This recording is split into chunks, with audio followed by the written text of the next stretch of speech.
குருப்யோ நமக. அன்பான ஆத்ம நண்பர்களுக்கு பணிவான ஆத்ம நமஸ்காரங்கள். இன்று நாம் திருப்பள்ளி எழுச்சி 6ஆம் பாடலை பார்ப்போம்.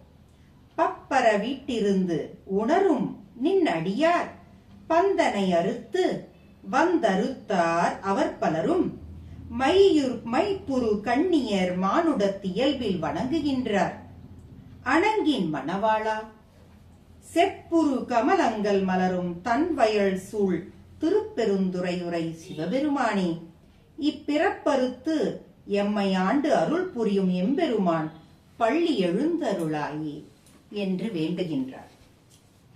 உமையாளின் துணைவனே எம் சிவபெருமானே, சிவந்த தாமரை மலர்கள் நிறைந்த குளிர் வயல்கள் சூழ்ந்த திருப்பெருந்துறையில் அருளும் தலைவனே, சகலருக்கும் முதல்வனே, எம்பெருமானே, உன்னை வணங்குகிறோம்.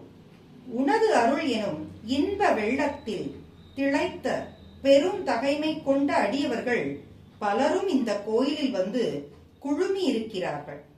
இவர்கள் தங்களது குடும்பம், சொந்தம், பந்தம் அனைத்தையும் உதறிவிட்டு நீயே கதி என்று உன்னை காண இங்கு வந்திருக்கிறார்கள். கண்ணில் மை தீட்டிய மகளிரும் தாங்கள் அறிந்த வகையில் தங்கள் இயல்புக்கு ஏற்ப உன்னை தரிசிக்க இங்கு கூடியுள்ளார்கள். உன்னை உணர்ந்தவர் உணராதவர் என சகலரும் கூடி உன் திவ்ய தரிசனத்தை காண இங்கு வந்துள்ளார்கள். இதில் கடையேனாகிய நானும் வந்துள்ளேன்.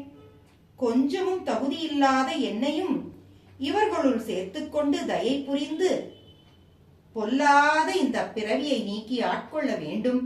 இதை நீயே செய்ய முடியும் என்பதால் எம்பெருமானே, எனக்கு முக்தி நிலை அருள் செய்து கருணை கூர்ந்து பள்ளி எழுந்தருள வேண்டும் என்று இறைஞ்சுகிறார்.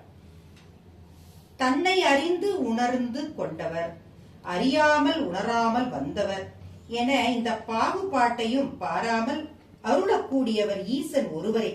அவரை பற்றி கொண்டால் பிறப்பறுத்து மோட்ச நிலை அடையலாம் என்பதையே இந்த பாடல் சொல்லுகின்றது. இனிப்பை எப்படி வர்ணிக்க முடியும்? இனிப்பை வார்த்தையில் சொல்ல முடியாது, சுவைத்தால் மட்டுமே உணர முடியும். அப்படித்தான் சிவமும் எந்த எழுத்திலும் பேச்சிலும் வர்ணித்து விட முடியாது. எல்லா எல்லைகளையும் கடந்து நிற்கும் பேரொளியை, காலம் தூரம் அனைத்தையும் கடந்த பேரருளை உள்ளுக்குள்ளே உணர மட்டும் முடியும் என்பதால் உணர்ந்து கொள்ள முயற்சி செய்ய வேண்டும். அப்படி முடியாவிட்டாலும் கவலை வேண்டாம். அவனை பற்றியே சிந்தித்துக் கொண்டு இருந்தால் போதும். நிச்சயம் கருணை மிக்க அந்த தெய்வம் ஒரு நாள் உங்களை ஆட்கொள்வார். கண்டிப்பாக இது உறுதி. பந்த பாசங்களை நீக்கி துறந்து விட்டாலும் சரி, குடும்ப சூழலில் சிக்கி கிடந்தாலும் சரி, சிவம் உங்களை ஆட்கொள்ள கருணை கொண்டு விட்டால் கண்டிப்பாக அவர் உங்களுக்கு மோட்சம் கொடுப்பார்.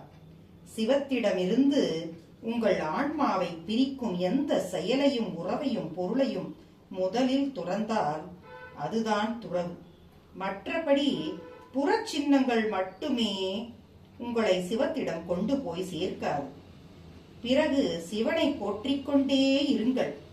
அந்த இனிய சூழல் உங்களை அவன் அருகே கொண்டு சென்றுவிடும். ஆகையால் வாருங்கள், நாமும் அவர் நாமத்தை கூறி ஓய்வோமாக.